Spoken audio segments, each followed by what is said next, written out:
Chito Miranda aminadong napahanga kay SB19 Stel.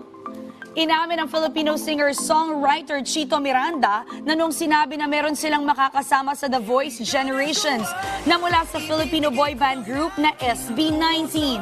Ang alam lang nila ay member at one of the 5 lang ang makakasama nila bilang coach.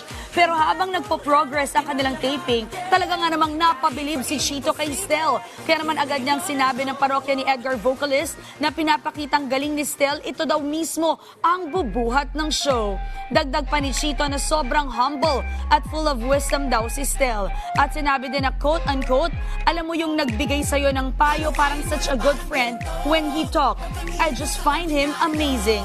Matatanda ang nag-premiere ang The Voice Generations last August 27, 2023 at kabilang sa mga coaches nito ay sina Billy Crawford, Julian San Jose, SB19 Stel at Chito Miranda.